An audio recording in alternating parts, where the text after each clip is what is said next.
Welcome to this video.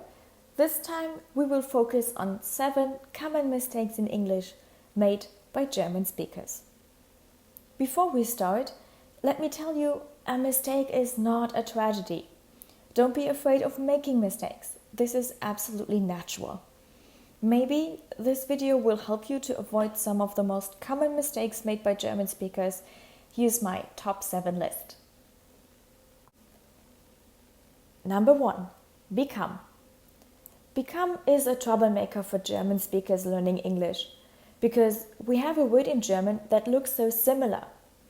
To remember the correct use of become, I always use this example. Sarah gets a letter versus Sarah becomes a letter. So, which one is correct? Grammatically speaking, both sentences are fine, but the meaning is different. In the first case, Sarah is happy because she has received a letter. In the second case, Sarah is happy because she is the letter now. So be careful when using become. Number 2. There versus there. There and there are so-called homophones. Homo for same and phone for sound. These two words sound the same but have a different meaning and spelling. There is a possessive pronoun, and there points to a place or position. Let's have a look at this example. Look, it's Emma and her son. They're over there, in front of their house. Where are they? Over there. It's their house, which means it belongs to them. Number 3. Es gibt in English. This is a mistake that drives teachers crazy. If you want to say es gibt in English, please use there is or there are. For example, there are a lot of arguments against death penalty. Or there is no clear answer to this question. Whatever you do though, please don't translate es gibt directly into English. Just don't. Number 4. Adjectives and adverbs.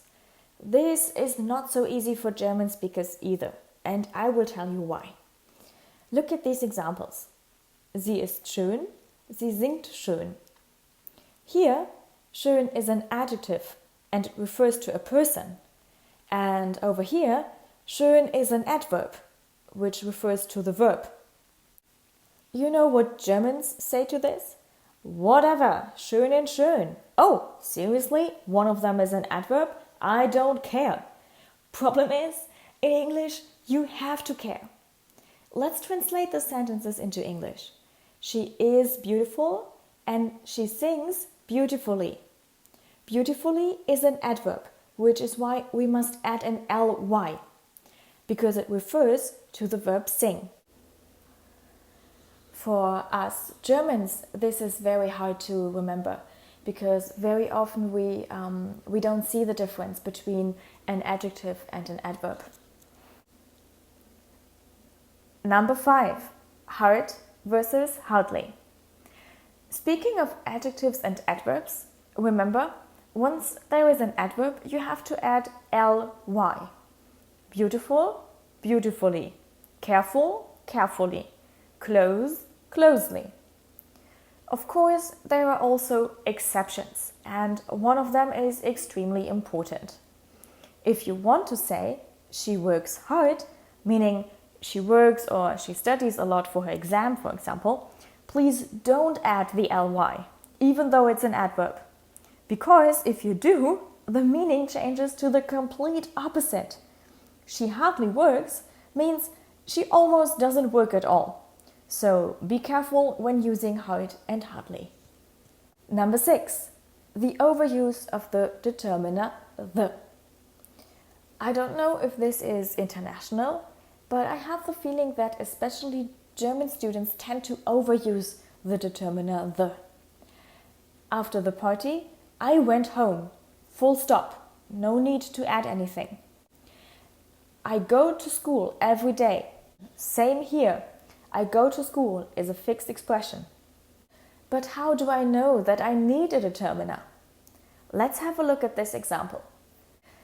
Yesterday I had chocolate cookies for dessert. In this case, these are chocolate cookies in general. No determiner is needed. But imagine your partner comes home and asks you, "Honey, have you seen my chocolate cookies?" And your answer is, "Oh, I'm so sorry, I ate the cookies yesterday." In this case, we talk about specific cookies, that is your partner's cookies, and that is why we need the determiner the.